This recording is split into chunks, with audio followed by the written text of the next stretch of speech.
Ang madaling araw sa Eskinita ay palaging may espesyal na ingay. Ang tunog ng mga unang sasakyan, ang mga yabag ng mga taong nagmamadali, at ang mahinang huni ng mga ibon. Sa gitna ng lahat ng ito, naglalakad si Nico patungo sa palengke. 16 na taong gulang pa lamang siya, ngunit ang kanyang mga balikat ay nakasanayan ng pasanin ang mabibigat na sako ng gulay at mga kahon ng paninda. Sa kanyang paglalakad, nararamdaman niya ang bigat ng mga sako. Para bang ang bawat sako ay may daladalang kwento ng kanyang buhay, ang kanyang mga paghihirap, pangarap at pag-asa. Ang kanyang mga daliri ay namumutla sa pagkakapit sa mga lubid na pumipigil sa mga sako na mahulog. Ang alikabok ng palengke ay kumakapit sa kanyang buhok at damit na parang ayaw siyang pauwiin. "Bilis-bilis, Nico, ang bagal-bagal mo," sigaw ng isang matandang kargador na si Mang Larry. "Alam mo namang marami pang iaangkat na paninda, di ba?" "Opo, Mang Larry." "Pasensya na po," sagot ni Nico habang pinipilit niyang bilisan ang kanyang hakbang. Ang kanyang mga paa ay sumasakit dahil sa lumang tsinelas na halos hindi na magamit. Pero hindi siya nagrereklamo. Alam niyang kailangan niyang magtrabaho para mabuhay. Pagkatapos ng mahabang oras ng pagbubuhat at paglalatad, oras na upang bayaran siya. Ibinigay sa kanya ni Aling Doray, ang may-ari ng gulay, ang kanyang sahod, ilang pirasong barya at isang supot na may tirang pandesal. "Eto, Nico, para sa iyo," wika ni Aling Doray. May bahid ng awa ang kanyang tinig. "Maraming salamat po, Aling Doray," ngiti ni Nico. Kahit na pagod na siya, nagawa pa rin niyang ngumiti. Wala na siyang ina o amang uuwian, ngunit patuloy pa rin siyang lumalaban. Habang naglalakad pa uwi, dumaraan si Nico sa isang bakanteng lote. Doon ay may isang matandang puno na malago ang mga sanga. Ito ang kanyang paboritong lugar. Sa ilalim ng puno, nararamdaman niya ang presensya ng kapayapaan. Inaayos niya ang kanyang mga sako at umupo sa lilim.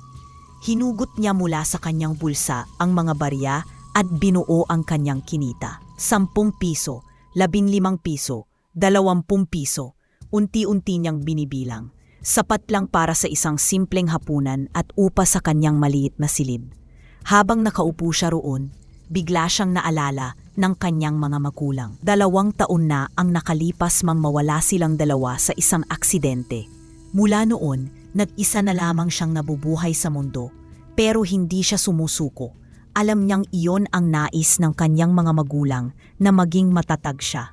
"Nico, anak, kumain ka na ba?"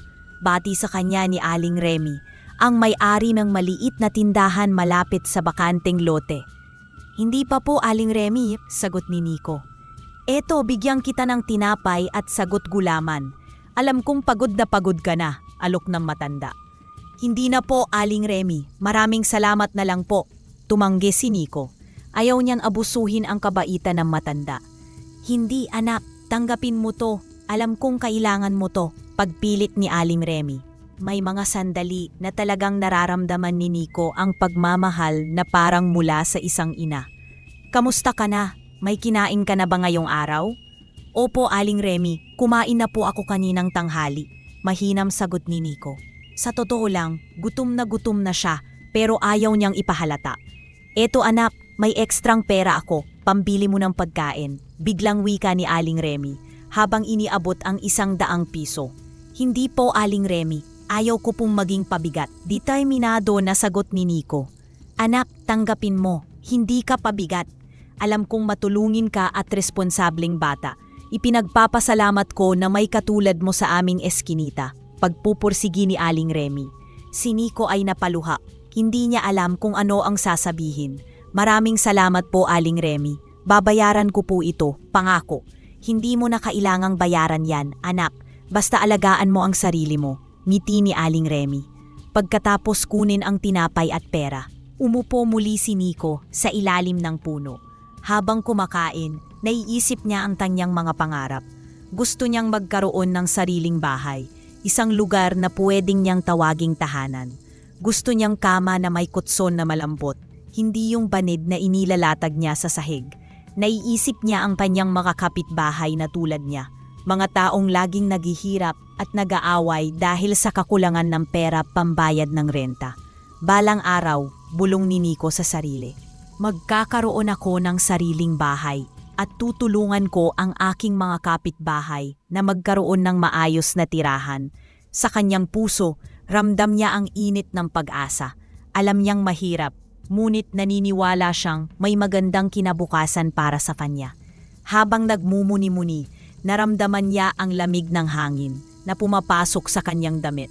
Para bang ang puno ay yumakap sa kanya upang bigyan siya ng lakas ng loob. Ang mga dahon ay umuusoy na parang nagsasabing, laban lang. Nico, laban lang. Tumayo si Nico at inayos ang kanyang mga dala. Dapat na siyang umuwi sa kanyang silid. Iningnan niya ang puno at ngumiti. Salamat, bulong niya. Para sa kanya, ang punong ito ay hindi lamang isang puno. Ito ay kanyang kaibigan, kanyang kanlungan at kanyang sandigan. Sa kanyang paglalakad pauwi, ramdam niya ang bigat ng kanyang katawan, ngunit magaan ang kanyang puso. May pag-asa, may mga taong handang tumulong, at may mga pangarap na naghihintay na matupad. Alam niyang hindi magiging madali ang kanyang paglalakbay, ngunit handa siyang harapin ito ng buong tapang at determinasyon. Tuwing hapon, kapag hindi pa dumidilim at hindi siya naka-overtime sa palengke, dumidiretso si Nico sa bakanting lote kung saan naroon ang matandang puno. Para sa kanya, higit ito sa isang puno. Panlungan niya ito, tahanang aliwalas at tahimik na kaibigang laging naghihintay. May daladala siyang lumang timba at isang tabong butas-butas na. Mula sa poso ng komunidad, kumuha siya ng malinis na tubig at dahan-dahang nagtungo sa puno. Habang naglalakad, nararamdaman niya ang kirot sa kanyang mga balikat at paa, ngunit ang pagod ay parang nawawala kapag nakikita na niya ang mga sanga ng punong yumayakap sa kalangitan. Dito na naman tayo, kaibigan, bulong ni Nico habang inilalapag ang kanyang timba. Mukhang mainit ang araw ngayon, siguradong uhaw na uhaw ka na. Simula pa lamang ito ng kanyang ritual. Dahan-dahang dinidiligan ni Nico ang mga ugat ng puno. Tiyak na nababasa ang lupa sa paligid nito. Habang nagdidilig, may mga alaala siyang naalala. Mga alaalang puno ng pangarap at pag-asa. Alam mo, kaibigan, patuloy niyang bulong habang dinidiligan ang puno. Nung buhay pa ang aking mga magulang, palagi nilang sinasabi na ang puno ay parang pamilya. Dapat alagaan at mahalin.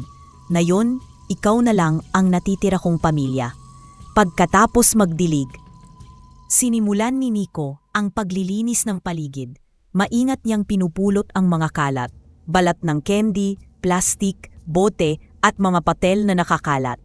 May mga sandaling napapatingala siya sa mga sanga na parang may nakikinig sa kanyang mga salita. Alam kong marami kang nakikita at naririnig dito sa eskinita. Patuloy niya.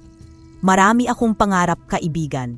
Gusto kong magkaroon ng sariling bahay, ng maayos na trabaho at ng mas magandang buhay.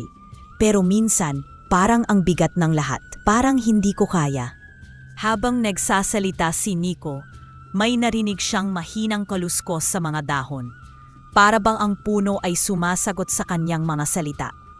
May mga kislap ng liwanag na nagmumula sa mga sanga, na parang mga bituing nagsasabing, nandito lang ako para sa iyo. Biglang may dumaan na grupo ng mga bata na naghahabulan at nagtatawanan. Muntikan na nilang matapakan ang mga nakausling ugat ng puno. Hoy, mga bata! Tawag ni Nico. Dahan-dahan lang dyan. Baka matapakan ninyo ang mga ugat ng puno. Pasensya na po, Kuya Nico, sabi ng usang batang lalaki. Naghahabulan lang po kami. Alam ko, pero ingat kayo, ani Nico. Bakit hindi kayo maglaro sa damuhan? Mas malawak at mas safe para sa inyo. Sige po, Kuya Nico, sabi ng mga bata bago muling nagtakbuhan patungo sa damuhan. Pagkatapos nun, gumawa si Nico ng munting bakod mula sa mga sangang nahulog upang protektahan ang mga ugat ng puno. Habang ginagawa ito, nararamdaman niya ang kakaibang koneksyon sa puno. Para bang may buhay ito at nakikinig sa kanyang mga ginagawa. Kailangan kitang protektahan, kaibigan, bulong niya. Hindi ko hahayaang masaktan ka. Nang matapos ang kanyang paglilinis, umupo si Nico sa ilalim ng puno at hinarap ang malaking sanga nito. May kakaibang pakiramdam sa kanyang dibdib, isang pakiramdam ng kapayapaan at katiyakan. Pangako ko sa iyo, mahina niyang sabi, naaalagaan kita araw-araw. Magdidilig ako, maglilinis at protektahan kita. Hindi ko hahayaang maging tambakan ng basura ang iyong paligid. Ikaw ang aking kaibigan at hindi ko iiwan ang isang kaibigan. Pagkatapos niyan sabihin ito, parang may gumaan sa kanyang puso. Ang lahat ng pagod at pangamba ay parang nawala, pinalitan ng pag-asa at determinasyon. Tumingala siya sa mga sanga at ngumiti. Salamat, bulong niya. Salamat sa pagiging kaibigan ko. Salamat sa pagiging aking pamilya. Naramdaman niya ang malamig na hangin na pumapasok sa kanyang damit.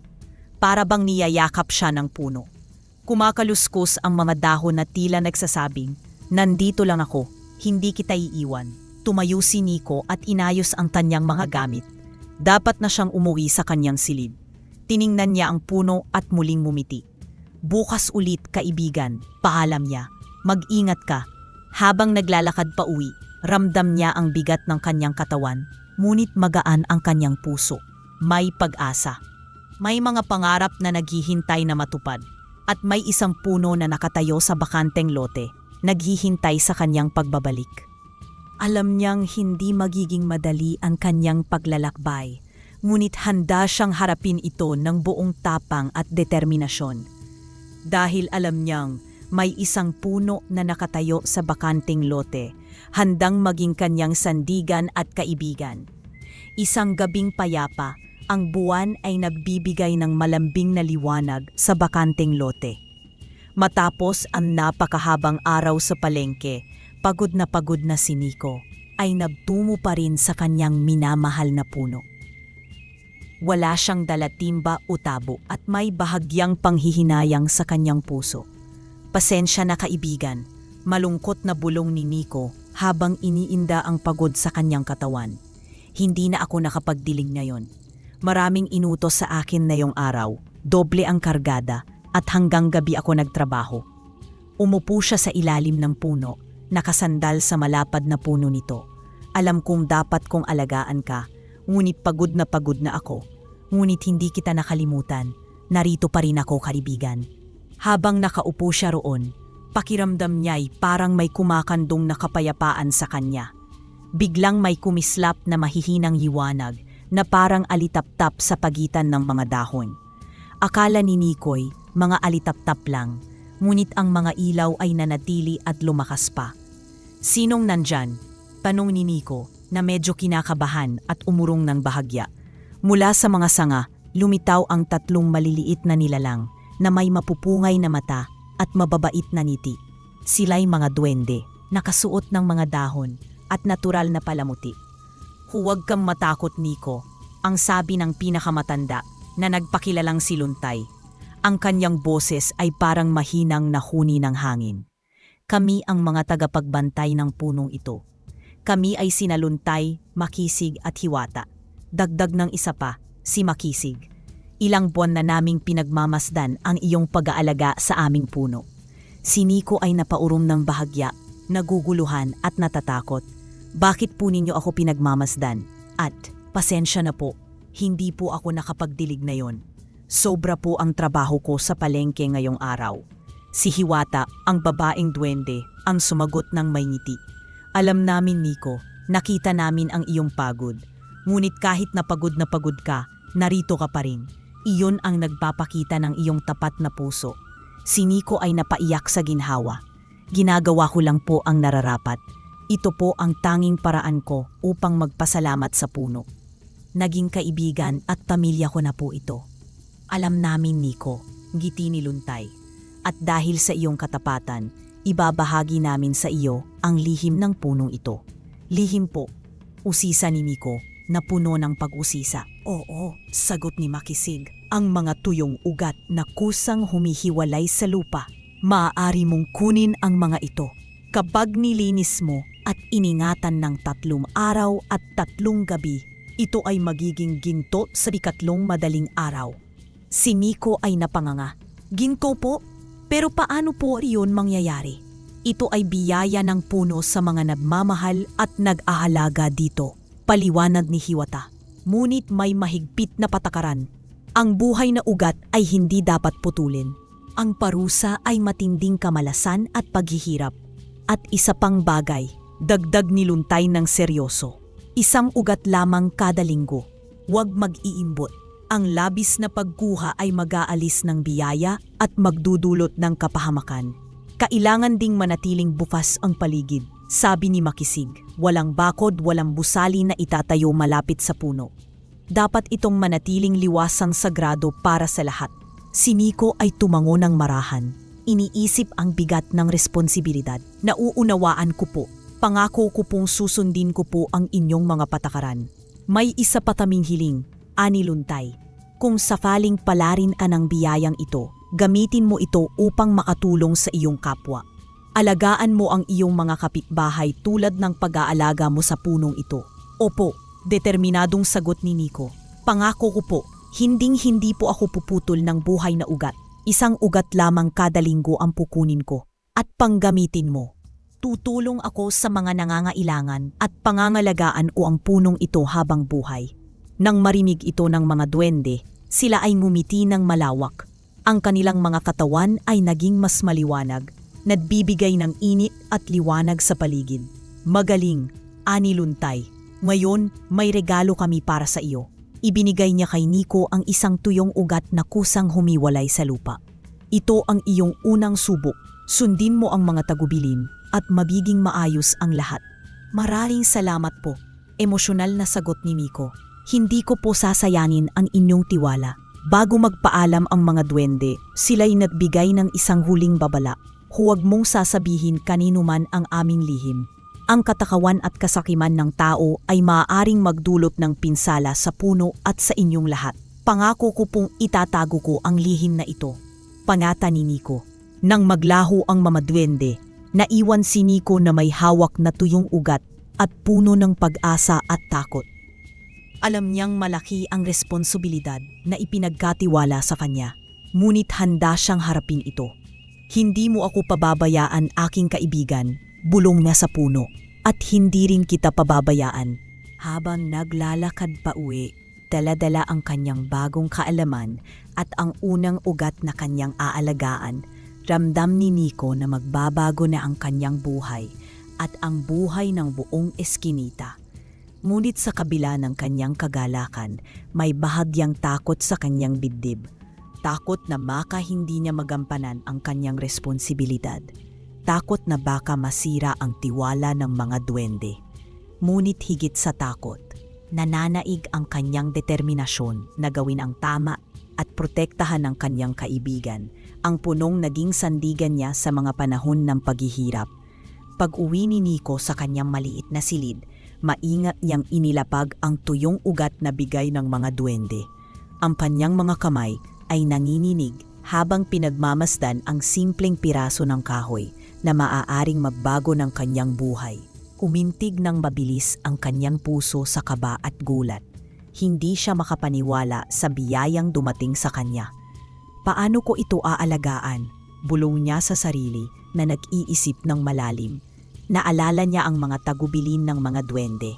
Kailangan lang niyang linisin ng bahagya at ingatan ng 3 araw at 3 gabi. Simple lang ang proseso, ngunit puno ito ng kahalagahan. Nagsimula siya sa paghahanap ng bagay na paglalagyan. Sa kanyang maliit na silid, natagpuan niya ang isang lumang garapon na dating pinaglalagyan ng candy ni Aling Remy.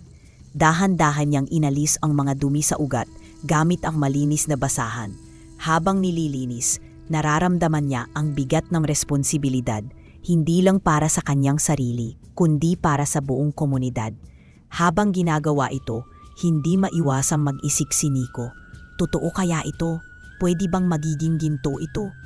Ngunit naalala niya ang mga matang mapupungay at ang mababait na ngiti ng mga duwende. Naniniwala ako sa kanila. Naniniwala ako sa biyaya ng puno. Pagkatapos malinis, maingat niyang inilagay ang ugat sa loob ng garapon.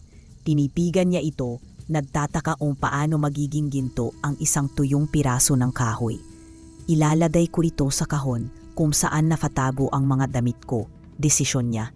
Doon, siguradong ligtas at hindi makikita ng iba.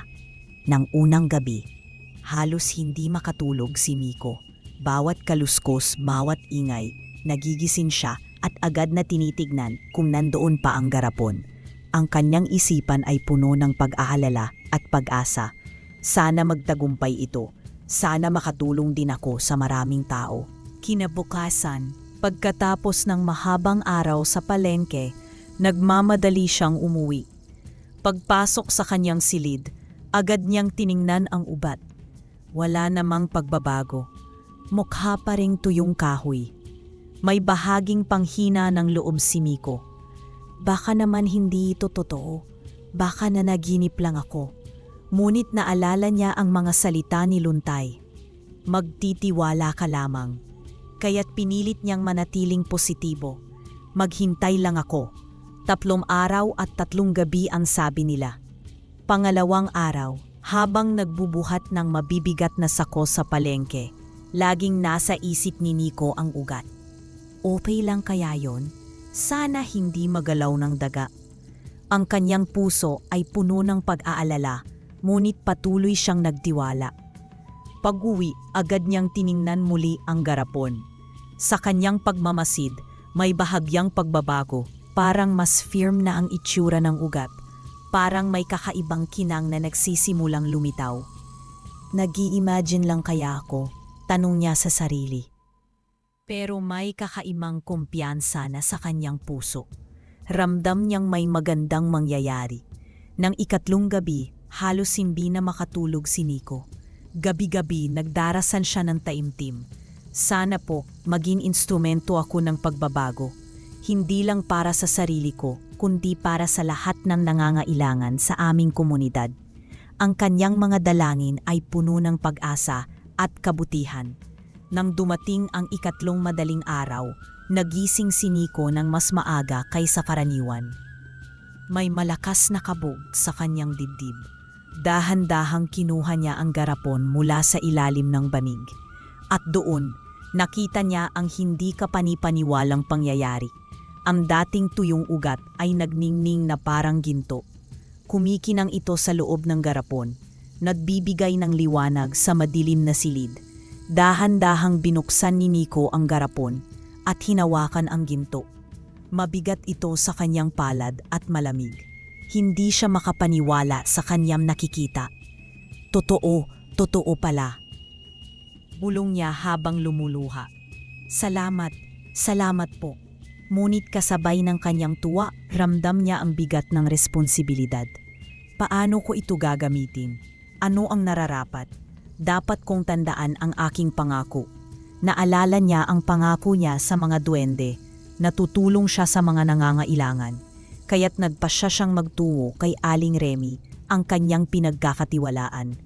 Aling Remy, may itatanong lang po sana ako. Magiliw na simula ni Nico. May kakilala po ba kayong mapagkakatiwalaang alahero malapit sa palengke? Tiningnan si Nico ni Aling Remy nang may malasakit. Bakit mo naman kailangan ng alahero, anak? May ibebenta ka ba? Umiling si Nico ng dahan-dahan.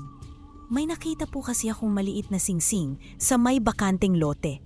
Mukhang lumang gamit po. Gusto ko pong ipatingin kung may halaga ba ito. Ah, ganun ba? Sagot ni Aling Remy. Kilala ko si Mr. Lim, isang alahero sa kabilang dulo ng palengke.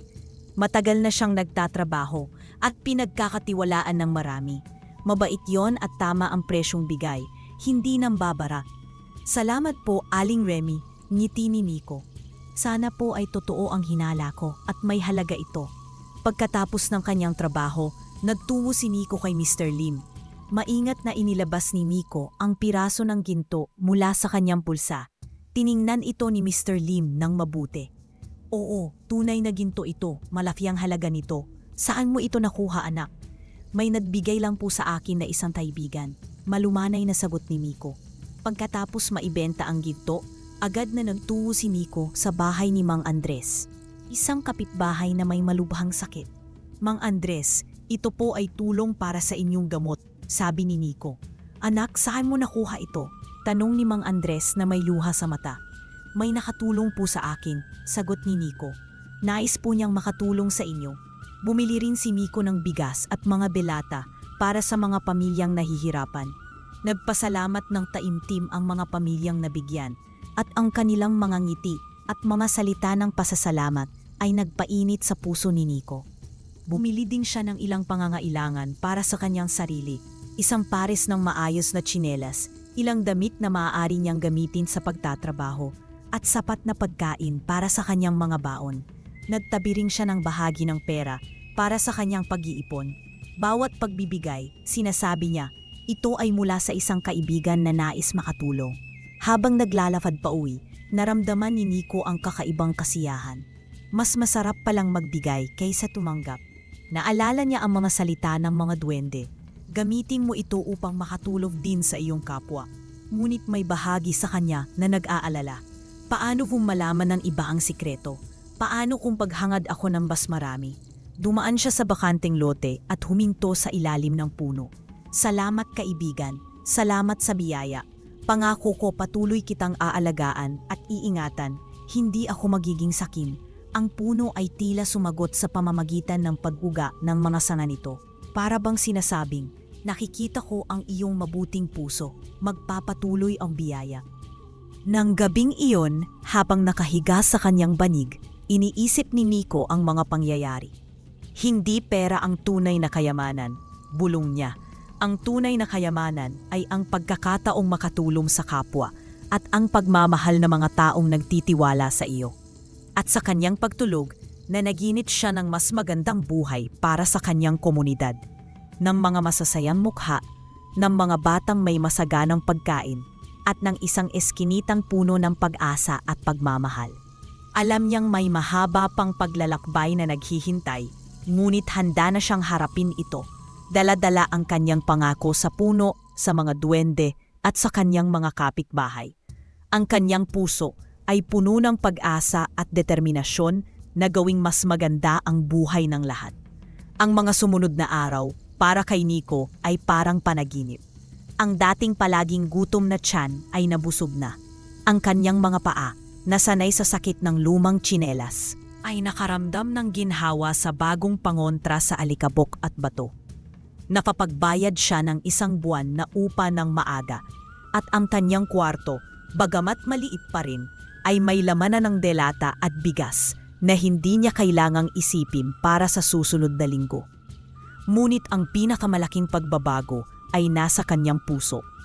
Tuwing makikita niya si Mang Andres na nakangiti at lumalakas na, o ang mga bata sa eskinita na may baong masustansyang pagkain, isang mainit na kasiyahan ang bumabalot sa kanya. Palagi niyang ipinaalala, ito po ay mula sa isang kaibigan. At sa bawat pag-uwi, dadaan siya sa bakanteng lote at bulong sa puno, salamat kaibigan, salamat sa biyaya. Ngunit ang mga pagbabagong ito ay hindi naman naging bulag sa mga mata ng kanyang mga kapitbahay. Isang bagong tsinelas, Nico, pansin ni Mang Larry, isang umaga sa palengke, habang nagbubuhat ng sako ng patatas. At mukhang mas malakas ka na. Maganda yan, anak. Mag-ipon ka ha para sa sarili mo.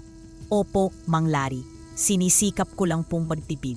Mahinang sagot ni Nico na tumingin sa ibang lugar. Si Aling Remy naman ay mas direkta. Nang dumaan si Nico sa kanyang baliit na tindahan, hinila niya ito sa isang tabi. Anak, kamusta na? Mukhang maayos ka ngayon. Aniya, masuyong tiningnan ang mga damit ni Nico na hindi na punit-punit. Nakakatuwa namang makita na umaangat ang iyong buhay. Pero huwag mong kalilimutan mag-ipon, ha? At huwag mong sasabihin sa akin na overtime love yan sa pagbubuhat. Alam kong mabigat ang trabaho mo, pero hindi ganoon kalaki ang kitaan dyan. Napangiti si Nico. May mga dagdag na trabaho lang po, Aling Remy. At sinisikap ko pong maging mas mainat sa pera. Tumango si Aling Remy, ngunit may bahagyang hinala sa kanyang mga mata. Sige anak, basta alam mong nandito lang ako kung kailangan mo ng kausap. Ngunit hindi lahat ay may mabuting kalooban. Sa kabilang dulo ng palengke, may isang mas matandang kargador na nagngangalang Mang Pilo. Mapang-asar ito at palaging naniniwalang may masamang dahilan sa likod ng swerte ng iba. Napansin niya ang pagbabago kay Nico. "Hoy Nico, ano yan? Umuunlad ka na?" Sigaw ni Mang Pilo isang hapon habang nagpapahinga sila sa ilalim ng puno ng mangga. "Baka naman may nahanap kang kayamanan o kaya'y nagbebenta ka na ng droga?" Napatalon si Nico sa takot at gulat. "Wala po Mang Pilo, huwag po kayong ganyan. Nagtratrabaho lang po ako ng mabuti." Trabaho? Ang trabaho na dito ay pawis at puro pagod. Hindi yan nagbibigay ng bagong tsinelas at masaganang pagkain sa loob ng ilang araw, anang Mang Pilo nang may halong pagdududa. Upang patunayan na wala siyang itinatago, minsan pagtatapos ng trabaho, sinundan ni Pilo ng palihim si Nico papunta sa bakanteng lote. Itinago niya ang sarili sa likod ng isang lumang pader at nanood. Nakita niya si Nico na may dalang walis at isang supot. Maingat na winawalis ng binata ang mga dahon at kalat sa paligid ng puna. Pinupulot niya ang mga bote at plastik at isinasama sa supot. Pagkatapos, kinuha niya ang kanyang lumang timba at diniligan ang mga ugat ng puno. Walang kayamanan, walang lihim na baul, tanging sipag at malasakit ang nakita ni Mang Pilo. Umuwing bigo si Mang Pilo. "Sayang ang oras ko. Akala ko may sekreto. Nag-aalaga lang pala ng puno ang gago." Ngunit ang totoong banta ay hindi galing sa loob ng eskinita. Isang umaga, may dumating na malaking van sa eskinita. Bumaba dito ang mga lalaking nakaputing helmet, isang engineer, may daladalang mga kakaibang aparato at mga rol ng panukat. May kasama silang mga gwardya. Naglakad-lakad ang mga ito, tiningnan ang mga bahay, at nag-usap ng mahina hanggang tumuturo.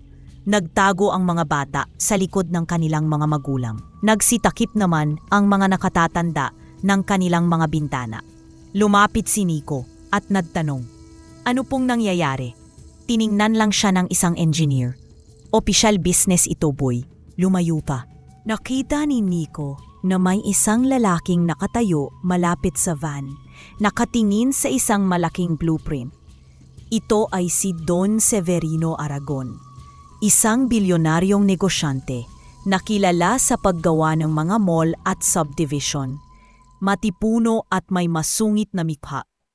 Dito mismo dadaan ang access road papunta sa bagong commercial complex. Malakas na sabi ni Don Severino sa kanyang architect. Kailangang buwagin ang mga squatter dito. At ang bakanteng loteng ito, perpekto para sa parking area at storage. Una, alisin niyo yung malaking punong iyan. Nakakaabala. Parang nanigas ang dugo ni Nico. Puno ng takot at galak ang kanyang dibdib. Ang kanyang kaibigan, ang kanyang kanlungan, ay patay para gawing paradahan ng mga sasakyan. "Hindi niyo po pwedeng putulin yan," bulalas ni Nico na hindi napigilan ang sarili. Lumingon si Don Severino, tiningnan si Nico mula ulo hanggang paa. "At sino ko naman?" "Ako po si Nico, nakatira po ako dito. Yung puno pong yan, mahalaga po yan sa amin. Nagbibigay po yan ng lilim, hangin, doon ko naglalaro ang mga bata." "Lilim? Hangin?" pangungutya ni Don Severino. "Ang lilim at hangin ay hindi nagbibigay ng trabaho. Ang itatayo kong mall at subdivision ang magbibigay ng trabaho sa mga tamad na tulad mo. Ngayon umalis ka na at huwag kang makialam dito." "Pero po, guard, patahimikin mo nga to." Isang gwardya ang humakbang patungo kay Nico. Agad na umurong ang binata. Ang puso ay tumitibok ng mabilis sa takot at galit. Kinabukasan, may mga ipinaskil na sa barangay hall. Malaki at makulay ang mga poster. "The Aragon Green Promenade, a modern living for a brighter future." Ipinakita dito ang makikinis na kalsada, mga magaganda at modernong bahay, at isang mall na may fountain. Ngunit wala na ang mga puno, wala na ang bakanteng lote, wala na ang eskinita. Tumayo si Nico sa harap ng poster, tila hindi makapaniwala. Ang kanyang mundo, ang kanyang tahanan, ay buburahin para sa isang larawan sa papel. Lumapit si Aling Remy. Mukha niya'y puno ng pangamba. "Nico anak, nakita mo na?" "Opo Aling Remy," mahina niyang sagot. "Papatayin nila ang puno. Gagawin nilang parking lot." "Oo anak, at paaalisin tayo dito. Wala tayong magagawa. Maimpluwensya si Don Severino. Lahat ng nasa poster ay maganda. Pero sa totoo lang, wala na tayong mauuwian pag natuloy ito." Iningnami ni Nico ang matanda. Nakita niya ang takot sa mga mata nito. Takot na mawalan ng tirahan. Takot sa hindi kilalang kinabukasan. "May magagawa po ba tayo?" tanong ni Nico na parang nagtatanong sa sarili. Umiling si Aling Remy. "Paano? Wala tayong pera para lumaban. Wala tayong kapangyarihan. Ang tanging magagawa na lang natin ay maghanap ng bagong lilipatan bago pa tayo paalisin ng puwersahan." Umuwi si Nico na may mabigat na puso. Ang biyaya ng ginto ay para sa gamot at pagkain. Ngunit paano niya magagamit ito para labanan ang isang bilyonaryo? Paano niya ililigtas ang kanyang tahanan at ang kanyang kaibigan na puno? Dumiretso siya sa bakanting lote. Yakap-yakap niya ang malapad na puno ng puno. Ang mga luha ay pumapatak ng dahan-dahan. "Kaibigan," bulong niya. Ang boses ay puno ng panamba at pighati. "Paano kita ililigtas? Sinabi ng mga duwende na alagaan kita, ngunit ngayon may gustong pumatay sa iyo. At wala akong magawa, walang-wala ako." Ang mamasanga ng puno ay umugat ng dahan-dahan na parang umaatay sa kanya. Ngunit sa gabing iyon, tila wala itong sagot. Tanging ang hininga ng hangin, nagdadala ng pangako ng pagkasira. Nafaramdam ng matinding panghihina si Nico. Ngunit sa ilalim ng takot at pangamba, may isang maliit na niyas ng determinasyon. Hindi niya ito pababayaan. Kahit na wala siyang lakas, kahit na wala siyang pera, susubukan niyang lumaban. Ngunit paano? Iyon ang tanong na umalingaw-ngaw sa kanyang isipan. Habang nagmamasid ang mga anino ng mga nakahelmet na lalaki at ng malaking pangarap ni Don Severino na sumasaklaw sa kanilang maliit na mundo. Ang mabigat na pakiramdam sa iskinita ay parang masamsang na amoy na hindi maalis-alis. Pagkatapos ng pagbisita ni Don Severino, parang may pumintas na lamat sa kalooban ng bawat residente. Ang taot ay nanirahan na, parang mabigat na ulap na nagbabadya ng bagyo. Isang araw, isang maliwanag na puting SUV ang huminto sa entrance ng iskinita. Bumaba dito ang isang nakabarong lalaki na may dalang maleta, kasama ang isang babaeng may ngiping plastik at nakatablet. Sinundan sila ng 2 gwardiya. "Magandang umaga po sa inyong lahat." Malakas na bati ng babae na parang nagsisimula ng isang show. "Kami po ay mula sa Aragon Land Development. May dalang magandang balita." Lumabas ang mga kapitbahay, nagkukumpulan ng may pag-aatubili. Si Nico, nakakauwi lang mula sa palengke, ay sumama sa grupo. Ang puso'y naninikip. Ang lalaking nakabarong na ipinakilalang Attorney Reyes ang nagsalita. "Inaanyayahan po namin kayong lahat sa isang masagana at modernong pamumuhay. Nag-aalok po ang aming kumpanya ng cash assistance para sa mabilisang relokasyon. Kapalit po nito ang inyong kooperasyon at ang malinis na paglilinis ng right-of-way para sa aming proyekto. At kasama na po dyan ang pagpuputol sa puno sa bakanting lote." Bigla at walang takot na tanong ni Nico. Tumikhim ang abogado. Oo, kasama po iyon. Ang punong iyan ay nasa daan ng aming planned access road. Ito ay isang hazard at kailangang alisin. Hindi po hazard yan, panggigilalas ni Nico. Tirahan po yan ng mga ibon, liliman ng mga tao, at dito po naglalaro ang mga bata. "Anak," seryosong sagot ng abogado, "ang progreso ay nangangailangan ng sakripisyo. Ang mall at subdivision na itatayo ni Don Severino ay magbibigay ng daan-daang trabaho. Mas mahalaga ba ang isang puno kaysa sa kabutihan ng marami?" Natahimik ang mga tao. Ang argumentong trabaho ay parang suntok sa kanilang sikmura. Sino ba sila para labanan ang pangakong iyon? Ngunit si Aling Remy ay kumilos na. "Attorney, ang aming eskinita ay hindi squatters area. Marami sa amin ay nakatira dito sa loob ng 30 taon. Ang punong iyan ay bahagi na ng aming buhay. Parang pamilya na namin yan. Ma'am, ngiti ng abogado, ngunit malamig ang mga mata. Ang sentimental value ay walang saysay sa batas kung wala kayong titulo sa lupa. Ang ino-offer namin ay pagkakataon na magsimula ulit sa isang mas maayos na lugar. Huwag nyo nang gawing mas mahirap para sa inyong sarili. Ibinigay ng babae ang mga flyer na may halaga ng cash assistance. Para sa isang maliit na pamilya, ito ay sapat lang para sa ilang buwang upa sa ibang lugar. Hindi ito sapat para makapagsimula. Pagkatapos nilang umalis, nanatiling nakatayo ang mga tao, tahimik at nabigo. Ang flyer sa kanilang mga kamay ay parang death sentence. Wala na talaga, bulong ng isang kapitbahay. Wala na tayong laban. Ngunit sa gitna ng kawalan ng pag-asa, may isang ninyas na nagliyab sa puso ni Nico. Meron po, mahinang sabi niya. Lumingon sa kanya ang mga tao. Anong meron, Nico? Tanong ni Mang Larry. Lalaban po tayo. Mas firm na sabi ni Nico. Hindi po tayo papayag na paalisin ng ganyan lang at hindi nila pwedeng putulin ang puno. Paano natin sila lalabanan, anak? Tanong ni Aling Remy. Ang boses ay puno ng panghihina. Wala tayong pera para sa abogado. Wala tayong koneksyon. Gagawa po tayo ng petisyon. Determinado na sabi ni Nico. Pipirma tayo, ipapaalam natin sa barangay at sa munisipyo na mahalaga sa atin ang puno at ang ating komunidad. Hindi nila tayo papabayaan kung magtutulungan po tayo. Tiningnan siya ng mga tao na may halo ng pag-asa at awa. Para bang nakikinig sila sa isang binatilyong nanagingip. Nagsimula si Nico. Sa tulong ni Aling Remy, gumawa sila ng isang simpleng petisyon sa isang tartulina. Petisyon, iligtas ang ating eskinita at ang puno. Doon nagsimula ang mahabang araw na pag-ikot. Umikot si Nico at ni Aling Remy sa buong eskinita.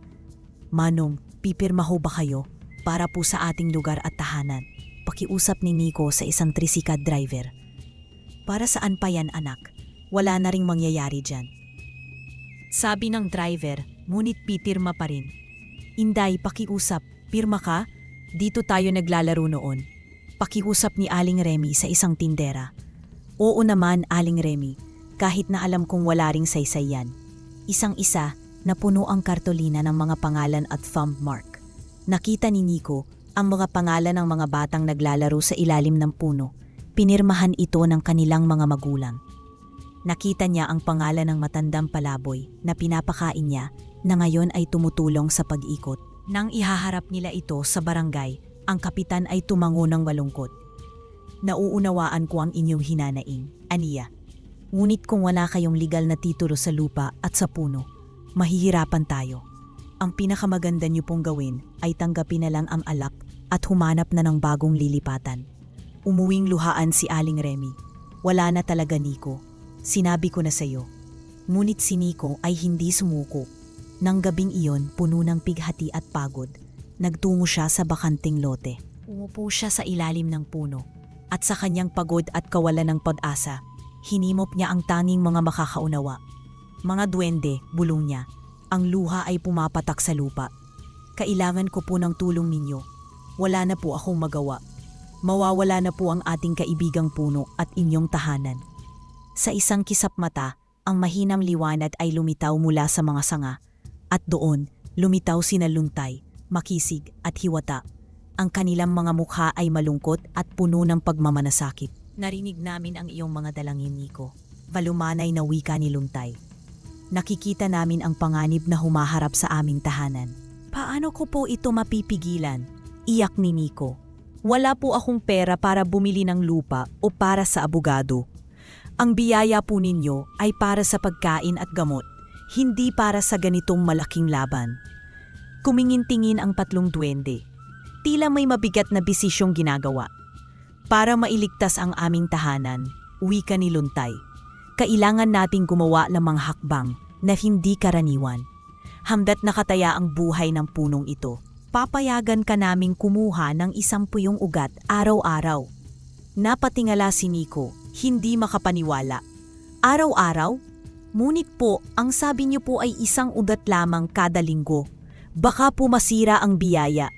Alam namin ang panganib, sagot ni Makisig. Ngunit ito ay para sa ikaliligtas ng aming tahanan. Dapat mo pa ring sundin ang mga patakaran. Huwag puputol ng buhay na ugat. At ang proseso ay 3 araw pa rin bago maging ginto. Pagkatapos ng banta, bumalik tayo sa dating mga patakaran. At tandaan mo, Nico, mahigpit na dagdag ni Hiwata. Ang perang ito ay para lamang sa pag-iipon para sa titulo ng lupa, pagbabayad ng buwis at mga legal na bayarin. Wala nang iba. Hindi para sa luho o para ipagmayabang. Dapat itong manatiling lubos na sekreto. Opo, pangako ko po.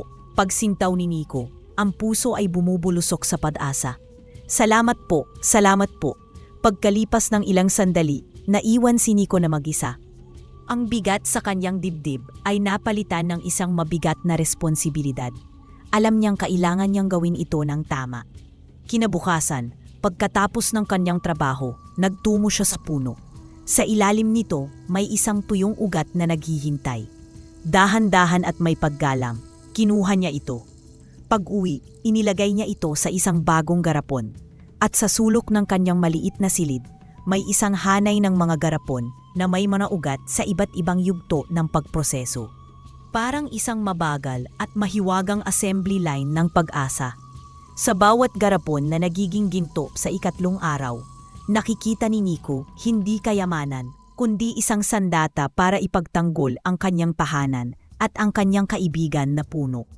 At sa bawat pagbenta niya ng ginto sa iba't ibang bayan na iniipon ang pera sa isang lumang lata, ang kanyang paninindigan ay lumalakas.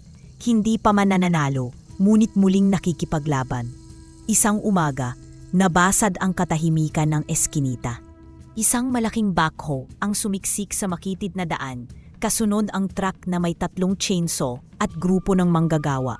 May kasamang gwardiya at abogado. Authorized personnel only. Umalis kayo sa daan, sigaw ng foreman. Naglabasan ang mga kapitbahay, may takot sa mukha. Ang mga batay napaiyak sa lakas ng makina. Ang sagot ng mga tauhan, puputulin ang puno. Nasa palengke noon si Nico. Nagsimula na sila sa lote, sabi ng driver. Agad siyang tumakbo pa uwi at dumiretso sa lote. Pagdating niya, nakatutok na ang braso ng backhoe sa puno. Umuugong ang mga chainsaw. Nanginig ang tuhod ni Nico, ngunit mas malakas ang kanyang pangako. Kigil po! Sigaw niya. Sabay talon sa pagitan ng puno at ng backhoe. Ibinuka niya ang mga braso. Huwag niyo pong gagalawin. Umalis ta riyan, bata. Sigaw ng foreman. May termit kami. Wala kayong karapatang putulin to, balik ni Nico. Bahagi ito ng aming komunidad. Unti-unting lumapit ang mga kapitbahay. Si Aling Remy ang nauna, sumunod si Mang Larry at ilang driver. Bumuo sila ng tahimik na harang. Tabi, utos ng foreman. May 2 manggagawa ang nagtulak sa mga tao. Hindi gumalaw si Nico. Kahit isang hakbang, hindi siya umatras. Umusad ang backhoe at inangat ang braso nito. At doon nangyari ang hindi inaasahan. Parang huminga ang lupa, umuga itong parang tubig. Ang mga ugat sa paligid ng puno ay dahan-dahang umangat, tila mahigpit na yakap. Kumuyom ang mga ugat sa gulong ng backhoe na parang mga tali. Umuungal ang makina, ngunit hindi umandar. Sir, ayaw umusad, sigaw ng operator. Parang may humihila sa gulong. Lumapit ang 3 manggagawa na may chainsaw. Sa bawat hakbang, gumagalaw ang lupa sa paanan nila. May maliliit na ugat na kumapit sa kanilang mga bota. Ano to? Sigaw ng isa.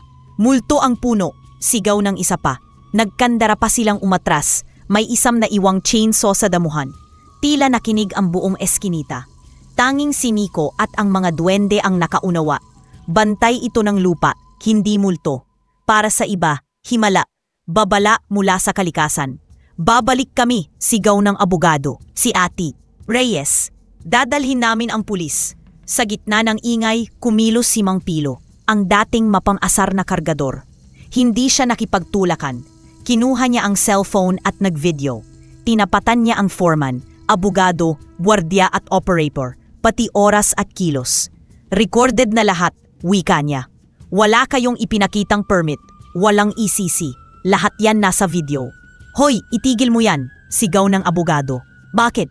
May itatago ba kayo? Balik ni Mang Pilo. Ipakita nyo ang tree cutting permit, at ang Environmental Compliance Certificate. Kung wala, iligal yan. Nagkatinginan ang foreman at abogado. Wala silang maipakitang papel. Kukunin namin ang mga permit, bulalas ng abogado. Kunin nyo, tugon ni Mang Pilo. Bumalik kayo pag kumpleto. Hanggat wala, walang gagalaw sa puno. Umalis kayo, sabay na sigaw ng mga residente. Dumating ang van ng City Environment and Natural Resources Office. Bumaba ang officer na may ID at clipboard. Anong nangyayari rito? Tanong niya. Ipinakita ni Pilo ang video at ipinaliwanag ang sunod-sunod na pangyayari. Pagpasok ng backhoe, pagtatangkang putulin, panunulak sa tao at kawalan ng permit. Tumango ang officer at humarap sa abogado. Nasaan ang tree cutting permit nyo? Nasaan ang ECC? Tanong niya. Dapat nakapaskil ang mga yan bago kayo mag-umpisa. Nasa opisina pa, sagot ng abogado. Hindi pwede yan, tugon ng officer. Ipapatigil ko ang operasyon. Maghahain kayo ng paliwanag. Hanggat walang kumpletong papeles, bawal kayong magtrabaho rito. Walang nagawa ang grupo. Tinanggal ang bilaw na tape, pinatay ang mga makina at iniurong ang chainsaw. Nakatayo ang backhoe na parang napahiya. Isa-isa silang umalis. Ang abogado'y nakayuko. Huminga ang mga tao. May umiyak sa ginhawa, may tumawa sa tuwa. Salamat Mang Pilo, wika ni Nico. Malaking tulong ang video mo. Tayong lahat to, sagot ni Mang Pilo. Dito rin ako nagpapahinga. Ayokong mawala to.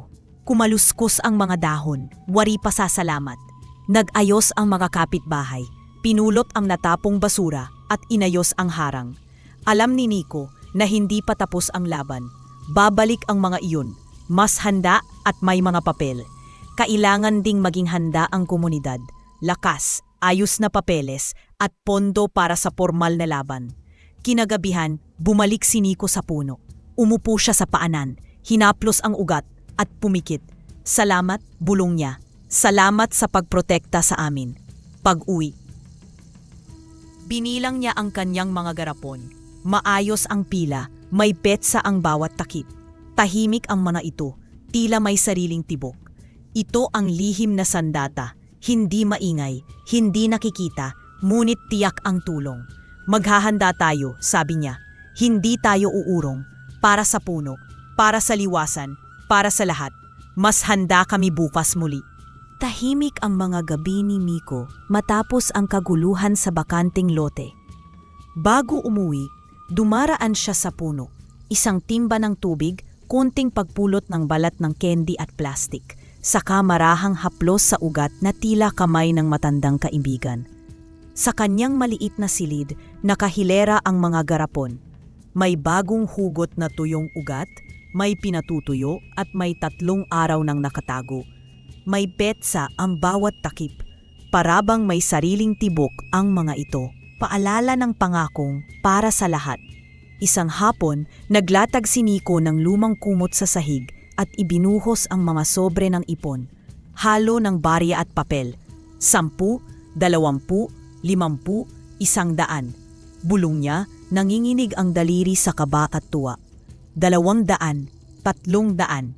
Napabitaw siya ng mahinang tawa na may halong luha. Kaya na, sabi niya, halos pabulong. Kaya na nating bilhin ang buong eskinita. Aling Remy, halos matumba si Nico sa pagmamadaling pumunta sa tindahan. May pera na tayo para bilhin ang lugar.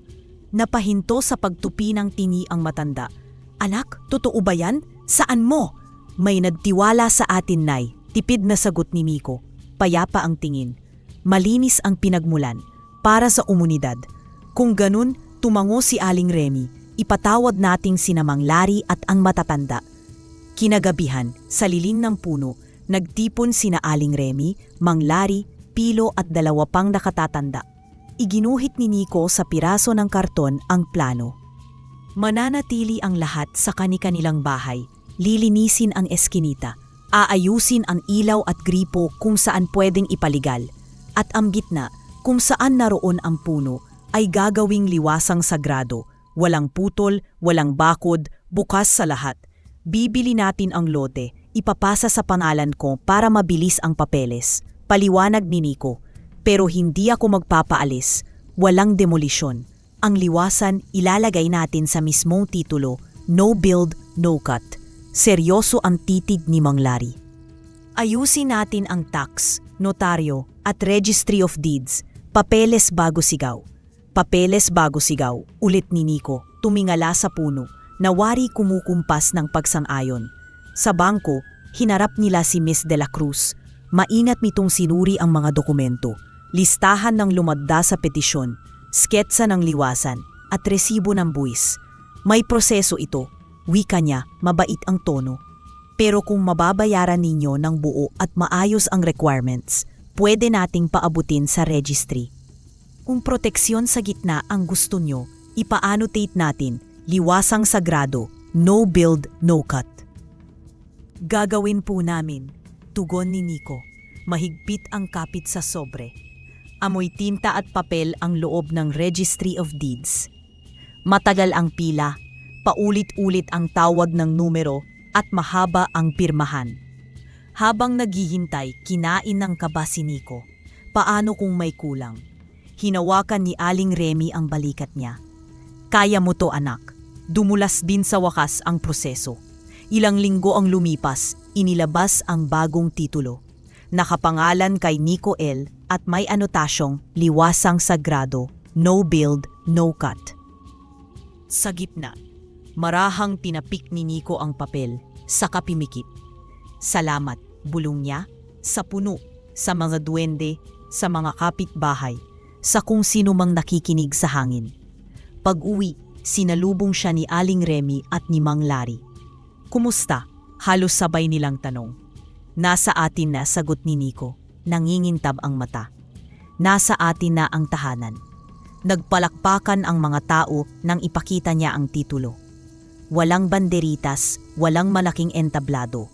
Baniglam sa lupa at lugaw sa kaldero. Pero ramdam ang bigat at ginhawa sa hangin. Sa tulong ni Pilo, naglagay ng community rules.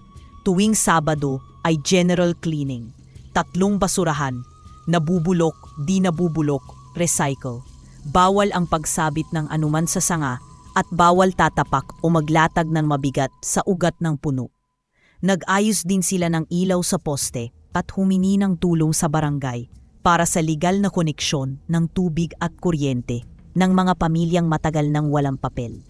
May ilang nagtanong, may kaunting reklamo, pero nang luminaw ang pasilyo at wala nang tambak sa gilid, natahimik ang usapan. Masarap pala sa mata ang malinis. Si Miko, sa kabilang dulo ng eskinita, nagpatayo ng sarili niyang tahanan. Maganda at maaliwalas. Hindi palasyo, pero matibay at malinis. Sementadong sahig na makinis sa paa. Malalaking bintanang salamin, napasok ang liwanag ng umaga at simoy ng hapon. Munting sala na may maayos na upuan at simpleng kusina na laging tahimik at maaliwalas. Sa kanyang silid, may maayos na kabinet at kutson na malambot. Hindi na lumang kahoy ang hinirigaan. Ganito pala ang pakiramdam ng maayos na tulog.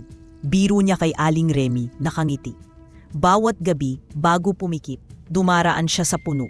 Nagdidilig ng isang timba ng tubig at namumulot ng 3 pirasong kalat. Ritual iyon, hindi utos. Paalala na ang ginhawang tinatamasa niya ay may kasamang pag-aalaga.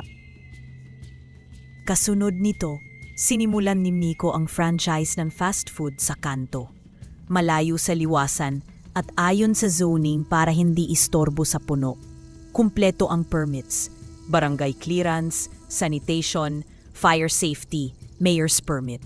Taga rito ang crew kung maaari, sabi niya sa brand manager. Malinaw ang sweldo at oras, may training, may resibo lahat. Bihirang unang restaurant na ganito kaayos, sagot ng manager, nakangiti. Sige Nico, sabay nating buksan. Dumalo ang kabataan sa training. Si Liza na dating nagtitinda ng pakanin. Si June na pumapasada sa padyak. Si Migs na bagong graduate. Kinakabahan sila habang sinasanay sa good morning po, sa tamang paghawak ng order, sa paglimis ng fryer, at sa pag-iwas na dumiretso ang mantika sa kanal. Si Pilo naman ay naglagay ng drum ng libreng inuming tubig at karatulang magbaon ng tumbler, bawas bote, para hindi dumami ang plastic. Sa soft opening, pinutol ang pulang laso. Pumila ang kapitbahay. Ito ang unang resibo. Biro ni Mang Larry. Iniabot kay Nico ang bilin niyang burger at iced tea. Ilagay mo sa dingding. Tumawa ang lahat. Hindi grande, pero kumikintab ang hangin sa ginhawa. Hindi nakalimutan ang puso ng lugar. Sa gitna, kung saan naroon ang puno. Ginawang formal ang liwasang sagrado. Upo ang yari sa recycled na kahoy. Simpleng paagusan para sa tubig ulan, paso ng halamang gamot, at isang munting estante ng libreng aklat. Tuwing hapon, nagbabasa ang mga bata. Tuwing umaga, may nanay na nagdidilig. Tuwing gabi, may tatay na nakaupong nakikinig lang sa hangin. Isang gabi, lumitaw sina Luntay, Makisig, at Hiwata sa gilid ng ugat. Parang alitaptap ang liwanag ng kanilang mga mata. Nico, wika ni Luntay. Nakita namin kung paano mo ginamit ang biyaya. Hindi ka sumobra, dagdag ni Makisig. Hindi ka nagpasakop sa kasakiman. Inabot ni Hiwata ang kahoy na medalyo na may ukit na mga ugat. Kikislap ito kapag tama ang pasya, didilim kapag may halong sakim. Tandaan, hindi naaangkin ng sagrado, inaalagaan. Inipit ni Nico ang medalyo sa palad. Salamat, tugon niya, halos pabulong. Hindi ko sasayangin. Maya-maya, dumating si Don Severino kasama ang abogado.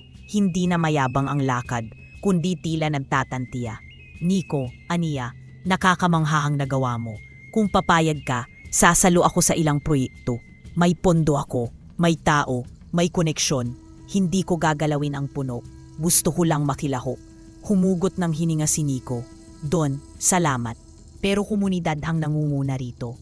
Kung gusto niyong tumulong, mag-donate po kayo ng aklat sa liwasan o mag-sponsor ng night class para sa kabataan. Wala nang iba, Don. Napakurap si Don sa kabahagyang tumango. Kung iyan ang gusto mo, Nico, ipapaabot ko. Salamat, sagot ni Nico, mahinahon ng pinig. Kinagabihan, nagtipo ng buong eskinita sa liwasan. Walang malaking programa, banig lang, ilang parol na bote at lugaw sa kaldero. Isa-isa, tumayo ang mga tao. Salamat, Nico. Umiiyak si Aling Remy pero nakangiti. Dahil sa'yo, hindi kami napaalis. Ligtas ang bahay namin. Salamat sa papeles, sabi ni Mang Larry. Hindi na ako ninenerbiyos kapag may dumarating na truck. Salamat sa trabaho, dagdag ni Lisa, hawak ang uniforme. Makakabili na ako ng gamit ng anak ko. Salamat sa liwasan, bulong ng isang lolo, nakapingala sa mga sanga. May lugar ulit para huminga. Hindi agad nakasagot si Nico. Hawak niya ang medalyo sa bulsa, ramdam niya ang mahinang kislap. Kung wala kayo, wala rin ako, wika niya sa huli.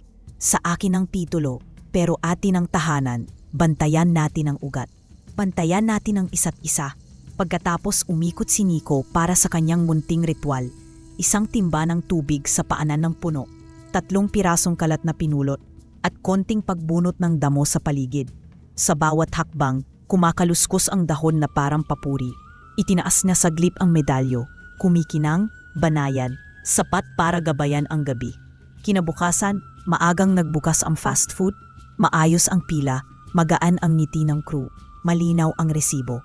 Sa liwasan, nagbabasa ang mga bata, sa gilid, nagkukwento ang mga nanay. Sa poste, maliwanag ang ilaw. Walang apartment na itinayo, walang pamilyang pinaalis. Sa halip, ang lumang eskinita ay naging mas maayos, mas ligtas, at mas malinis, at higit sa lahat, nananatiling tahanan. At sa gitna ng lahat, naroon ang puno, buhay, tahimik, at saksi sa pasasalamat ng komunidad para kay Nico, ang batang minsang kargador na ngayon ay tagapag-alaga ng ugat at ng tao. Sa bawat simoy ng hangin at kislap ng medalyo, paalala, ang tunay na yaman ay hindi ingay ng ginto, kundi kapayapaan ng tahanan at tibay ng samahan.